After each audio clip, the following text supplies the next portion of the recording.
Harry Potter books stripped of J.K. Rowling's name are then resold by a bookbinder artist. Who is this, you ask? His name's Lauer Flom.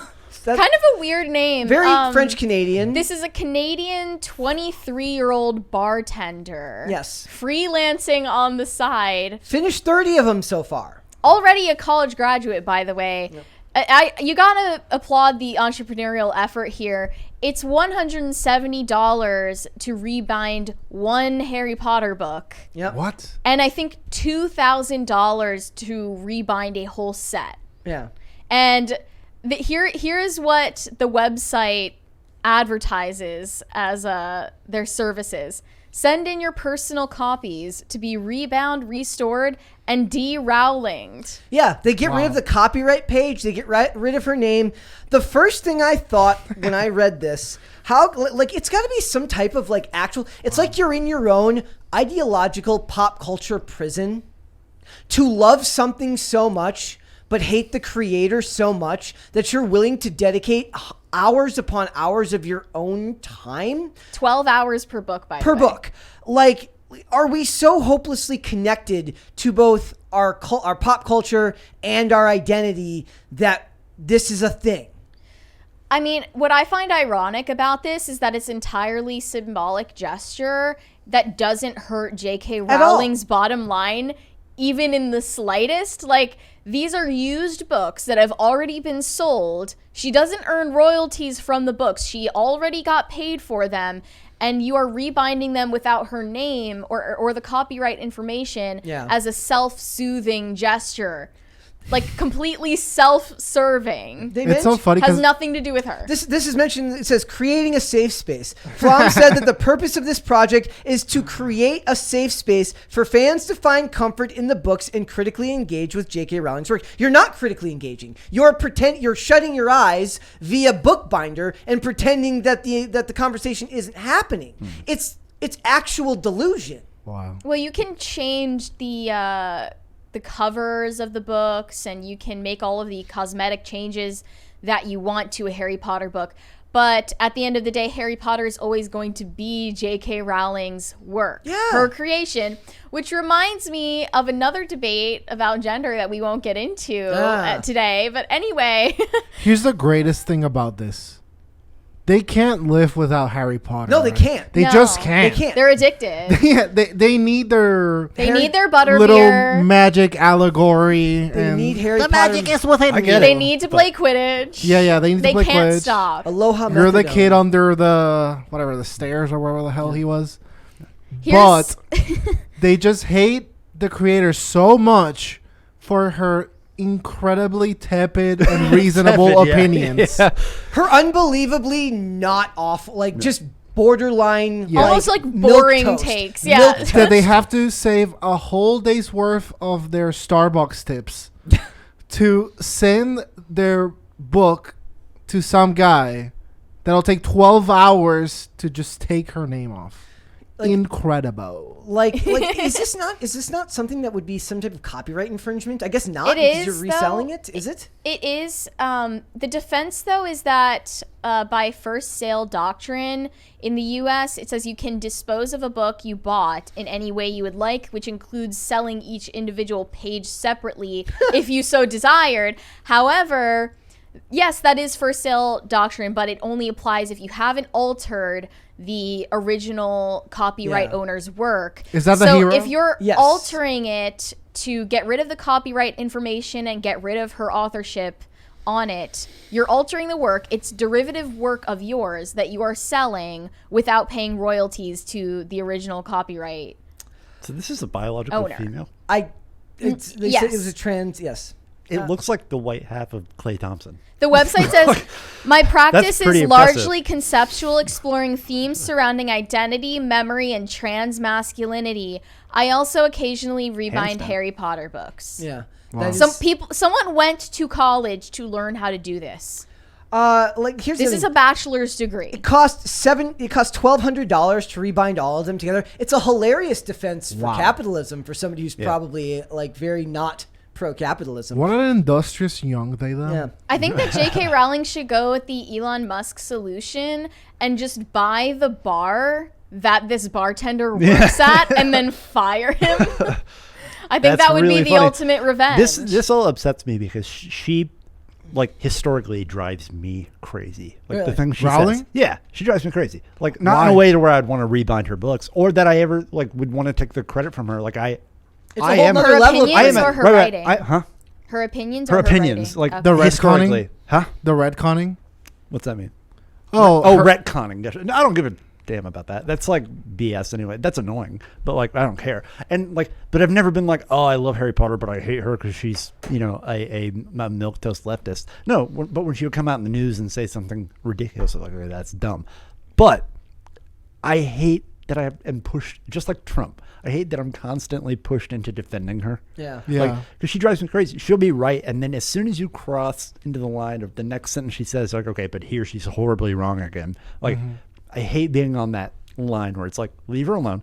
But it is just like this further cements, in my opinion, like growing up, I was part of the religious right? And we were always accused of being intolerant, not being able to deal with, like, it's the most ridiculous thing in the world for like everybody that's in Hollywood, everybody that's in media hates you. And yet you watch their movies. They can't take a single person in a single production that disagrees with them on 1%. Slightly. Yes, on 1% of their opinions. Not even fully. Just like that the Nuance. cushions are Yeah. the wrong color on the couch. Even- Like they are apoplectic. So much that like I have to just rip them from my life, even though it does nothing but cost me pain and money. Yeah. It's so insane. It's so flamboyant. And think of all the mental energy you're histrionic. giving them. Well, here's It's like, the, I can't stand you so much, so I'm gonna invest yes. in sending and saving money, and it's like I have- they live rent free in your heart. Yeah. I'm gonna start like doing the same thing. I'm gonna do the poor man's version. I'm gonna take all my DVDs with directors that probably hate me and just black it out with a permanent marker. Who should we do it to? Who should we take out of? Look, here's the That thing. would end up being like 99%. Yeah, it's because the other day Luke asked me. He's like, what should I watch with people that like won't hate me?" Luke, and I was like, No idea.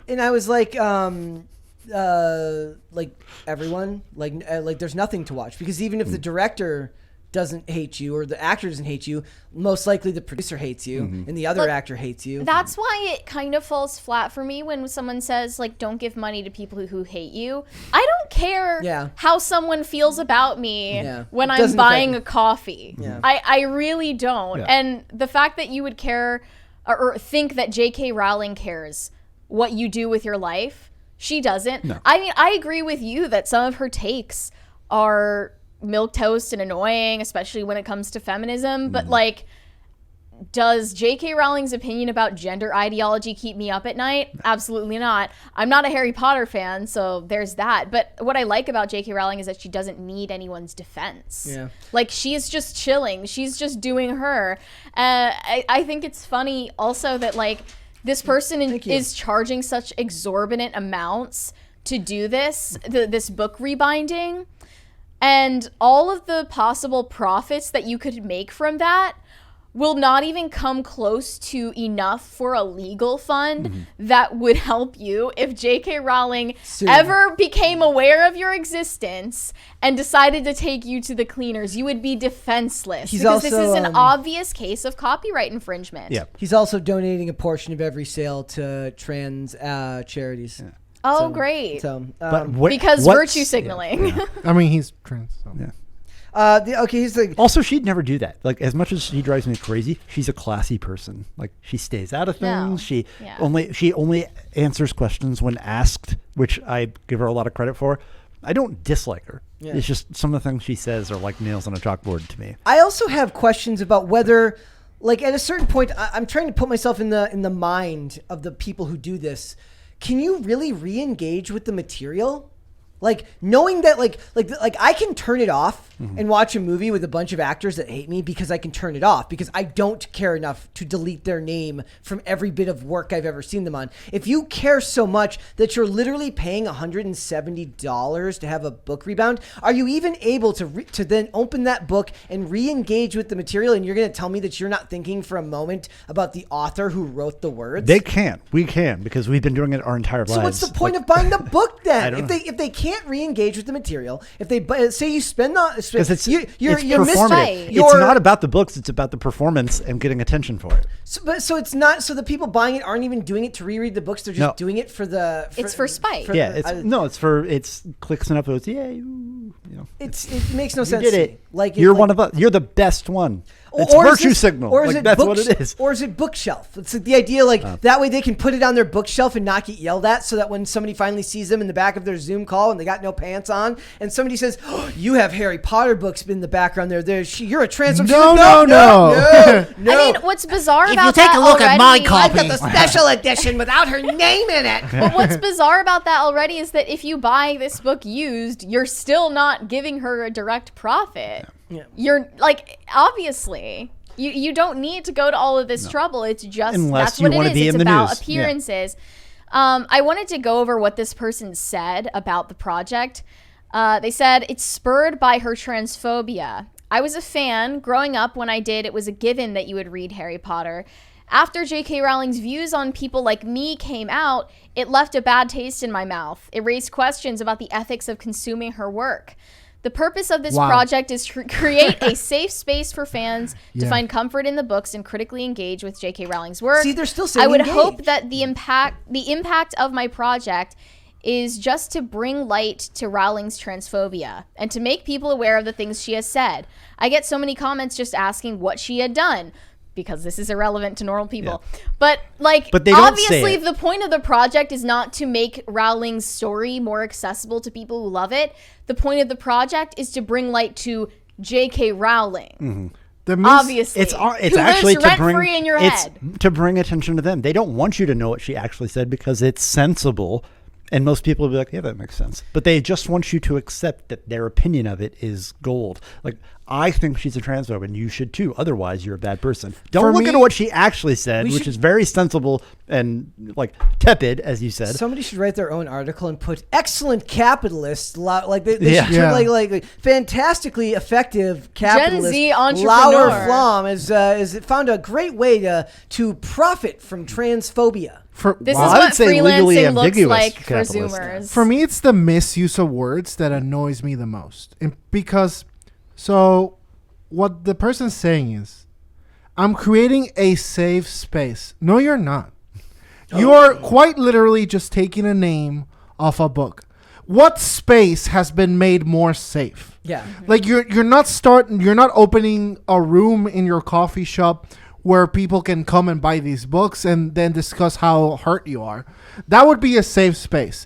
You see, like they just they like this word. It's bodies and spaces. That's the language. It just reminds me of when I was in my master's degree, and when you would get I'm better than you remember, and you would get a grade by how much you would bend the knee. So it would be like, oh yes, gender is non. Like you just say all the words and like, yeah, checks off.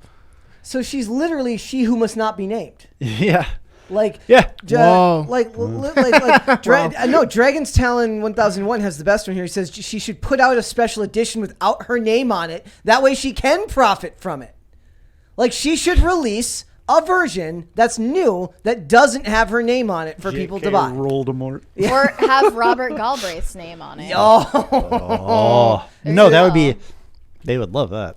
It's just. I guess you're right. Like, because when I read this article originally, my first thought was I pictured someone like in their room, like feeling safe reading this book because when they get through a few chapters and they close the book and they don't have to look at the name. Yeah. But this is the same thing as people who don't like to watch things that upset them. Like these are the people who fast forward through like debates when somebody makes an argument they don't like. Yeah.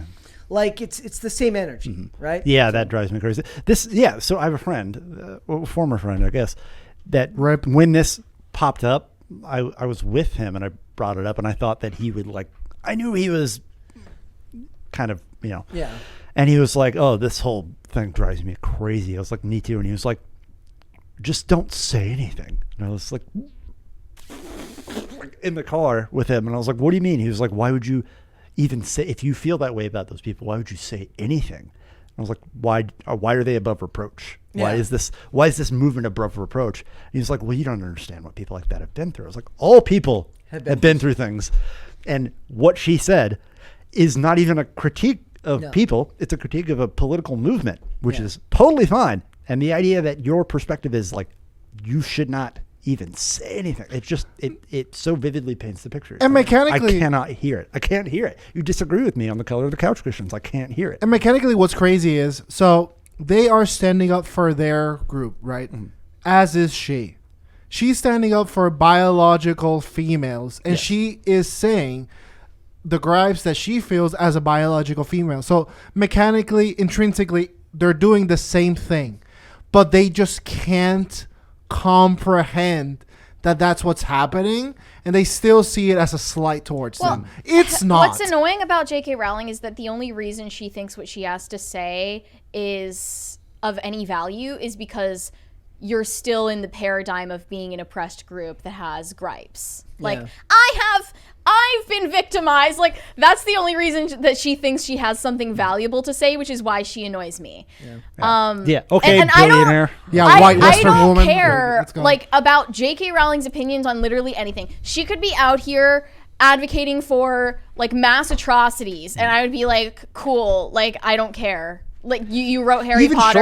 Even short of that, if she just has regular ideas that annoy me, I would still want to talk to her. You know what I mean? Like, if I had the opportunity, like, hey, J.K. Rowling's going to be on whatever, I'd be like, that's awesome. Like, she still did the thing she did, even though she has, like, views that traditionally annoy me. Mm-hmm. You know, like, it's okay for somebody to have views that annoy you. I think all of these people who hate her just would be better off doing something noteworthy of their own. But they're True, capable of but doing that. I also disagree with you that they're doing what she's doing. They like this movement, the movement that she's actually speaking about, isn't just trans people. Trans people don't all feel that way. Like, it's a very, very small minority of even them that are insane activists that hate her. And they wear all of them as a shield. Is there anything anybody here likes so much that they would rebind or change something just so that they could continue to do it after they found out that I think that's one thing that people on the other side of the aisle right now have the benefit of, is you've kind of got that callus scabbed over now. Like, it doesn't bother you as much when you find out that everybody else in these spaces doesn't agree with you. Like, I couldn't care less. For me, it just adds to the lore.